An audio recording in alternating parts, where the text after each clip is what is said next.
What is up, YouTube? I am Rd.1 Chappick. The first round of the 2019 NFL Draft is now over.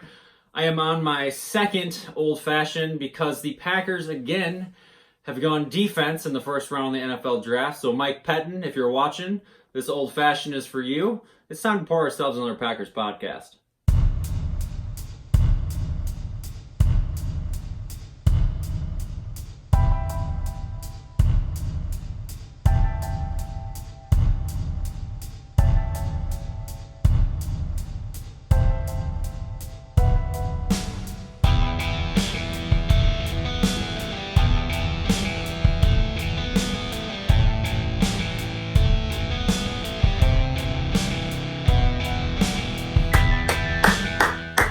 Bravo, Green Bay. Bravo, Green Bay. Because once again, you have fooled all of the Packer fans, all of the NFL experts. You have again gone defense in the NFL draft, and there better be some differences made on the defensive side of the ball. All of the mock drafts were completely fooled once again. If we look back, and again, for all of you that follow these mock drafts, this really needs to be kind of an eye-opening experience for you. Because for the last couple of years, I've followed these. They've never been accurate. I look back in particular at the past couple mock drafts, and we see, at number 12, wide receiver, at number 30, an offensive lineman, at number 30, an offensive lineman, number 12, Noah Fant at tight end, number 30, Caleb McGarry, offensive lineman, number 12, TJ Hawkinson. Offense. All these mock drafts that I have watched, whether it's on NFL Network or on ESPN, they have said the Packers are going to go offense. They address all of their needs on the defensive side of the ball in the free agency. They're going to go offense in this draft because they've already figured it out. They need to get some weapons for Aaron Rodgers. They need to get some talent because our offense was absolutely crap last year, and you figured that they would go that route. So, when it comes to the Pour Another podcast, I have a beverage on hand. After watching tonight's draft, I brought the remaining bottle of Southern Comfort to keep my drink full because I'm not entirely sure what just transpired tonight. Now, granted, we got some great picks. I'm going to talk about these picks in a little bit, and there's a lot to be excited about with the picks that we got. But to explain to me why the Packers once again chose to go defense is completely just absurd. All in on free agency. In the last 6 weeks, the Packers have drafted 3 pass rushers. So we have the Smith twins, if you will. They've added Rashan Gary. We've added 2 safeties in Amos and Savage. Mike Pettin, you have no reason to get this defense figured out. This needs to be a top 10 defense. I will give you a slide and make this a top 15 defense. Overall, we were 18 last year, which obviously wasn't good enough. Green Bay is suffering from a hangover. Let's just get it out of the way. They have realized that since they've won the Super Bowl, they've been 5-6 in the playoffs since they've won the Super Bowl. They have given up a lot of points. They have not been able to stop teams and allow Rodgers and the rest of the gang to get them to where they need to be. We need to figure out what is going on, and if this continual draft of defensive players in the first and second rounds isn't going to fix it, there needs to be something else that's going to change. And Mike Pettin, I think you're doing a great job. I love Mike Pettin as a coach. I think he's going to figure this out. But if we look at the last couple drafts, 2009 they draft Clay Matthews. Obviously, he had a 10-year career in Green Bay, great player, long and gone. 10 and 11 we draft offensive linemen, so we have Bulaga and Sherrod.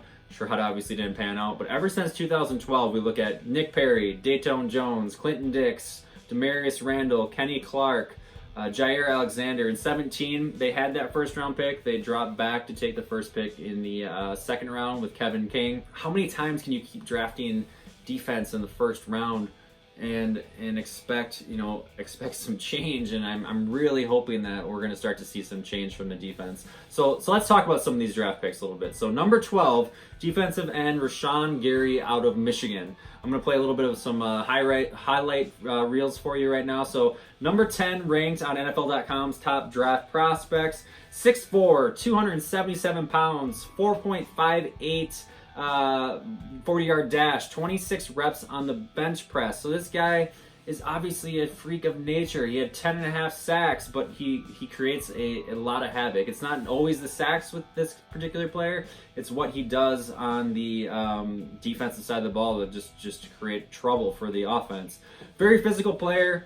He has all the tools to set a strong edge, but he excels at that inside rush. So what I think we will see with Rashan Gary is that the Packers plan to play him an outside linebacker, and I think they're going to find him in that role, rushing up the middle a lot, kind of like what they would do with Clay Matthews, some of those slide routes that they would do to get the rusher in upside or inside the line of defensive line, excuse me. Interesting thing about him, he was a #1 recruit out of high school in New Jersey, 2-time first all Big Ten selection. And another interesting fact with him, so his teammate Devin Bush, who was selected number 10 by the Steelers, was quoted as saying that Gary should have been drafted before him and is a better player. So obviously he has respect of his teammates. He has respect from the NFL draft board, being the number 10th ranked prospect. Watching the film and some of these highlights that I'm showing, I don't see a player that is all that disruptive or all that eye-opening for a number 12 pick. Should the Packers have drafted Montez Sweat, who was obviously available at the number 12 pick? Possibly, but again, Sweat was kind of had those concerns as far as his heart condition, whether to be a reliable player.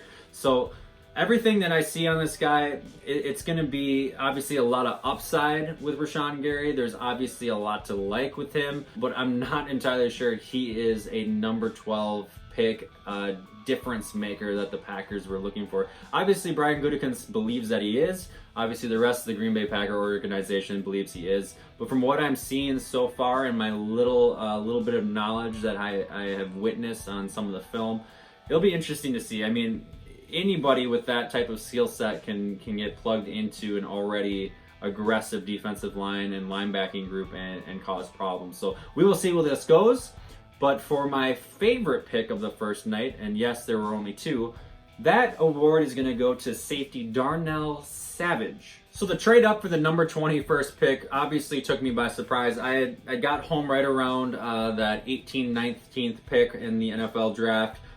Sat down with a bowl of food and decided to eat, and I saw the Packers had the next pick. So the Packers gave up the 30th pick in the NFL draft and also 2 4th-round picks, the number 14 and the number 18, to move up to that 21st pick and select safety Darnell Savage. Now, interesting little tidbit for you on this one. The Green Bay Packers, when they traded away Clinton Dix, got that 4th-round pick from the Washington Redskins, so they've used that as trade equity to go up and grab safety Darnell Savage. So he was a 4-year player at Maryland.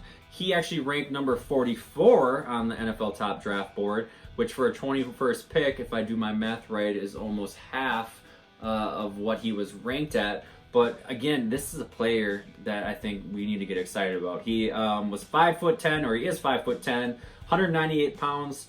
He ran a 4.36 40-yard dash. And this guy is smart. He has an above average IQ. Listening to his interview, he obviously is very well spoken, has that intelligent kind of nature to him, great instincts. I love watching the highlights of this guy in some of this footage. You'll notice that he is quick to the point.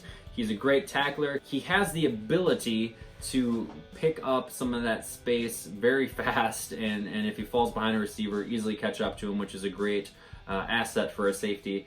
And a number of things with him. He can play not only safety, but nickelback and line up in the slot as well. So of all of his collegiate snaps, he had 332 in the slot, 147 at strong safety, 90 at free safety, 90 at linebacker. This guy's versatile. This guy can play multiple positions in Mike Pettine's defense. Obviously, you're going to keep Alexander, Jackson, and King at cornerback, but this guy's going to be able to be a safety, and then if you swap him out of safety, maybe you put Tremont Williams in the safety position and line him up in the slot, or line him up in a linebacker position. This guy is capable of making so many different moves on the defense, versatility, if you will. I'm really excited about this guy. The last 2 seasons, he had 7 interceptions, 1 fumble recovery, 2 touchdowns. This player, he's going to be a difference maker. If I were to go out and buy a round 1 Packers jersey, which I tend to do from time to time, I would be more in on the Savage draft pick than I would be on the Rashan Gary draft pick.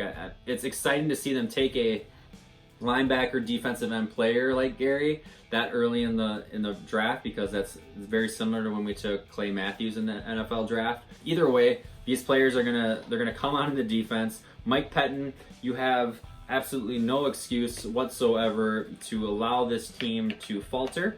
If you do decide that this team cannot even break the top 20, which again, you guys finished at 18th last season, you're not going to have any more excuses. And Matt LaFleur must have an idea that he's going to get this offense, pumping in all the right directions. And hopefully after this draft, we can no longer say that the defense is the weakest link on the Packers roster. So in closing, let's just update you on this roster after some of these draft picks. So in the secondary, we're going to have our boy Kevin King, Josh Jackson, Alexander, Amos, Savage coming in from the draft pick. We're going to play safety. And then we're going to have that Tramon Williams. We're not really sure what's going to happen with him. He has 1 more year on his contract.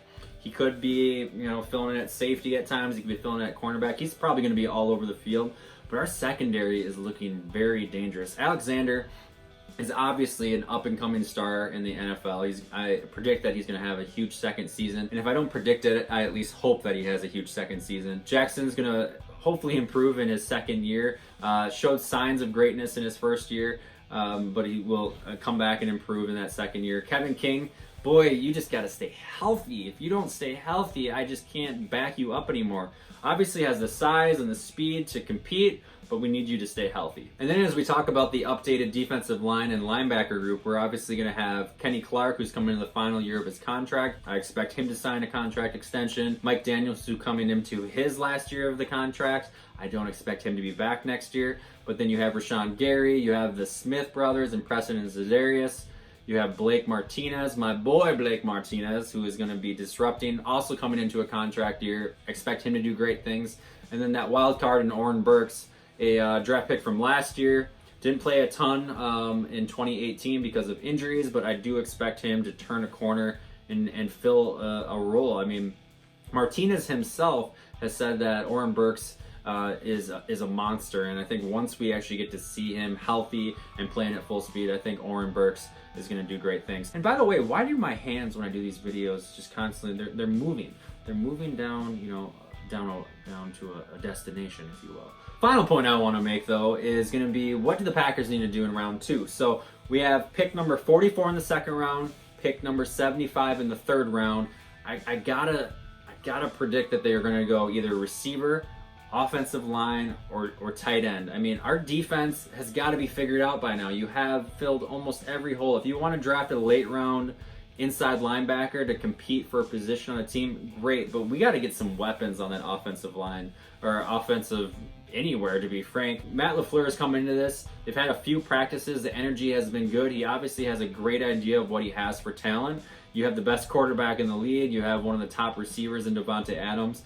But you got to either protect the quarterback, you got to create more weapons for Rodgers to throw to, and I do predict that they'll take in the second, third round, fourth, fifth, seventh, I skipped 6, that they will take some offensive picks. They better take some offensive picks. So in closing, if I have to give the Packers a final grade for night 1 of the NFL draft, I would give the Packers a B-. So they're above average with their picks. I mean, anytime you have 2 first-round picks, you're going to be above average.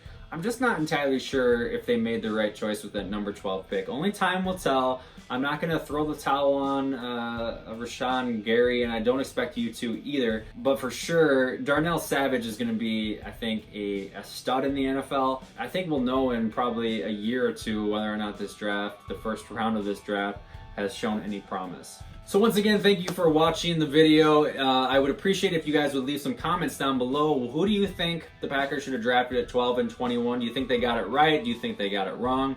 Who do you think the Packers are going to take in the second or third round. And for those of you that comment after Friday on who the Packers should take in the second and third round, that's just cheating. Don't do that. That's unfair. It makes you look like a fool. I'll make fun of you. I won't even like your comment. I usually like all the comments, but just don't do that. So again, comment down below, subscribe, click that subscribe button. I'm trying to get to 100 subscribers. So when I get to 100 subscribers, I'm allowed to change the URL that shows up on YouTube. So I want to do obviously youtube.com/pouranother. But it won't let me do that. There's a bunch of odd letters. So once I hit 100 subscribers, I will do that. I would appreciate your help getting there. And as always, I will see you on the internet. Thanks for watching.